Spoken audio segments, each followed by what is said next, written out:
পর্দার অন্তরালে থেকে ডক্টর ইউনূস এখনো অনেক কিছু করবেন।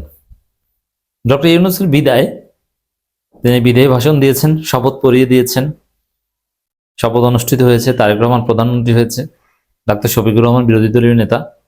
যদিও শপথ নিয়ে জটিলতা, এটা আলাদা বিষয়, কিন্তু আগামী দিনে যা ঘটবে, পর্দার অন্তরালের অনেক কিছু কলকাঠি নাড়বেন ডক্টর ইউনূস। বিএনপি ক্ষমতা আসলো, বিএনপি কার্যত স্বাধীন না, স্বাধীনভাবে দেশ চালাতে পারবে, একদম সবকিছু ওকে, বিষয়টা এরকম নয়। তাদের হাত পা কার্যত বাধা। তারা শুরুতে জুলাই সনদের বিরুদ্ধে গাদ্দারি শুরু করেছে বিএনপি, এর ফল তাদেরকে পেতে হবে। এবং পুরো এটা ডক্টর ইউনূস জানতেন যে নির্বাচিত সরকার যারা আসবে, তারা যদি অ্যাবসলিউট মেজরিটি পায়, ব্রুট মেজরিটি পায়, তাহলে তারা নিজেদের মতো করে উল্টোপাল্টা কিছু করার চেষ্টা করতে পারে। এটা যাতে না পারে, তার ভিত্তি ডক্টর ইউনূস স্থাপন করে দিয়ে গেছেন। এবং আগামী দিনে বিএনপিকে দেশ পরিচালনা করতে হলে ডক্টর ইউনূসের কাছে যেতে হবে বারবার, তার সহযোগিতা দরকার হবে। এই যে সংবিধান সংস্কার পরিষদের শপথ নিয়ে যে জটিলতা তৈরি হয়েছে, এই জটিলতা দেশকে ভিন্ন একটা পরিস্থিতিতে নিয়ে যেতে পারে। এবং ডক্টর ইউনূস বিদায়ী ভাষণ দিয়েছেন, তাছাড়া তার আগে তার সহকর্মীদের সাথে কথাবার্তা বলেছেন, ফটো সেশন করেছেন। সব মিলে ডক্টর ইউনূসের যে এক্সপ্রেশন, যে অভিব্যক্তি এবং যে ব্যবস্থাপনা করেছেন, সেগুলোর তাৎপর্য একটাই, যে রাজনীতিতে পর্দার অন্তরালে ডক্টর ইউনূস দীর্ঘদিন খেলবেন এবং রাজনীতির যে সংকট, এটা ডক্টর ইউনূসের সহায়তা ছাড়া সমাধান করা যাবে না। বিএনপি যদি তার কথিত মেজরিটি দিয়ে যা ইচ্ছা তা করতে যায়, বেকায়দায় পড়বে, তারা রাষ্ট্রই চালাতে পারবে না। এই জায়গায় ডক্টর ইউনূস এখনো রেলেভেন্স লয়ে গেলেন। বিশেষ করে বিএনপি সংবিধান সংস্কার পরিষদের শপথ নেয়নি এবং ডক্টর ইউনূস বিদায়ের আগের দিন বলে গিয়েছেন যে জুলাই সনদ বাস্তবায়ন করতে হবে, জুলাই সনদ বাস্তবায়ন হলে ফেসিবাদ ফেরার পথ চিরতরে বন্ধ হয়ে যাবে, আরো নানান বিষয় বলেছেন। এই সবগুলো বিষয় একত্র করলে স্পষ্ট হয় যে ডক্টর ইউনূসের রেলেভেন্স দীর্ঘদিন থাকবে, যদিও দেশ চালাবে বিএনপি। এই জন্য সবচাইতে ভালো হয় ডক্টর ইউনূসকে যদি হাতে পায়ে ধরে বিএনপি জামাত সবাই মিলে রাষ্ট্রপতি বানায়, এটা সবচাইতে ভালো হয়। এটা বিএনপি করতে চাইবে না, বিএনপির একটা অংশ রাজি না এবং কেউ কেউ চায়, কারণ এটা করতে পারলে বিএনপি মসৃণভাবে দেশ চালাতে পারবে। আর যদি ডক্টর ইউনূসকে রাষ্ট্রপতি না বানায়, ডক্টর খন্দকার মোশাররফ হোসেন বা এদেরকে বানায়, তাহলে বিএনপির জন্য পরিস্থিতি জটিল হবে। কারণ পরিস্থিতি যে জটিল হবে বা একটা অপ্রীতিকর পরিস্থিতি তৈরি হবে, এটা তো আপনারা অলরেডি দেখেছেন যে শপথ নিয়ে প্রথমে জটিলতা, জামাত একটাও শপথ নেবে না, পরে দুইটাই নিয়েছে। তা এখন বিএনপি কি করবে? বিএনপি একটা নিয়েছে আর একটা নেয় নেই, এটা একটা দোদুল্যমান ঝুলন্ত একটা অবস্থা তৈরি হয়েছে। এর মধ্যে আবার জামাত বিক্ষোভের ডাক দিয়েছে, that is very significant. July সনদের বাস্তবায়ন হলে ফ্যাসিবাদ ফিরে আসার পথগুলো চিরতরে বন্ধ হয়ে যাবে, এমন প্রত্যাশা ব্যক্ত করেছেন প্রধান উপদেষ্টা ডক্টর মোহাম্মদ ইউনূস। কিন্তু সেই জুলাই সনদ বাস্তবায়ন নিয়ে তো টাল বাহানা করছে। এই যে সংবিধান সংস্কার পরিষদের সদস্য হিসেবে শপথ নিতে না চাওয়া, এটাই হচ্ছে একটা টাল বাহানা। তাহলে এখন ইউনূস আবার বলছেন যে এটা করতে হবে, তাহলে পরিস্থিতি যে কোনো সময় ভিন্ন দিকে মোড় নিতে পারে। Just wait and C.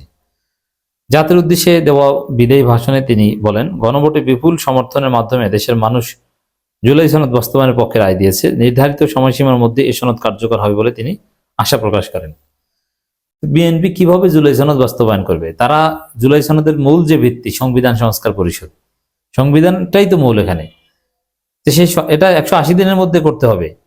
BNP তো ওখানে শপথই নেয় না, তারা এটা করতেই রাজি না। এর মানে তারা হচ্ছে ওই সংসদে আবার এটা পাশ করাতে হবে। তাহলে কি বোঝা গেল? যেখানে দুইটা শপথ নিতে হবে, এটা জুলাই সনদে স্পষ্ট আছে এবং বিএনপি সাইন করেছে, সেখানে বিএনপি বলছে যে শপথ দুইটা না তিনটা, ওটা সংসদ সিদ্ধান্ত নেবে আগে, তারপর। এর মানে জুলাই সনদ তারা মানে না। তারা নাহিদ ইসলাম এবং আমির জামাতের বাসায় যে তারেক রহমান স্পষ্ট বলে এসেছেন এবং মির্জা ফখরুল বলেছিলেন যে আমরা জুলাই সনদ মানি এবং অক্ষরে অক্ষরে বাস্তবায়ন করবো, কিন্তু এখন দেখা গেল যে তারা জুলাই সনদ এড়িয়ে চলতে চায়। তো এই জায়গায় ইউনূসের রেলেভেন্স থাকবে। ইউনূসের বক্তব্য এবং বিএনপির কর্ম যদি আপনি অ্যানালজি করেন, তাহলে স্পষ্ট দেখতে পাচ্ছেন যে দেশ এক সংকটের দিকে যাচ্ছে, যেখানে ইউনূস খেলবেন, ইউনূসকে লাগবে আমাদের। অতএব যদি আমরা সংকট উত্তরণ করে সুন্দরভাবে এগিয়ে যেতে চাই, একটা সুন্দর বাংলাদেশ গড়তে চাই, তাহলে ইউনূসকে রাষ্ট্রপতি বানালে খুব সহজেই সমস্যার সমাধান হবে। আর ইউনূস রাষ্ট্রপতি হতে চাইবেন না, আমরা জানি। কিন্তু তিনি তো প্রধান উপদেষ্টা হতে চাননি, তাকে তো অনেকটা জোর করে আনা হয়েছে। ওরকম জোর করলে জাতির বৃহত্তর স্বার্থে প্রফেসর ইউনূস স্যাক্রিফাইস করতে পারেন, সম্ভাবনা রয়েছে। আর ইউনূসের মতো একজন ব্যক্তিকে যদি আমরা প্রেসিডেন্ট হিসেবে পাই, যেখানে তারেক রহমান প্রধানমন্ত্রী, ডাক্তার শফিকুর রহমান বিরোধী দল নেতা, সত্যি অসাধারণ কিছু হবে। রাষ্ট্রপতি হবে সর্বদলীয়। ব্রিটেনে যেরকম রাজাকে কেন্দ্র করে একটা ঐক্য, প্রফেসর ইউনূস রাষ্ট্রপতিকে কেন্দ্র করে একটা জাতীয় ঐক্য হবে।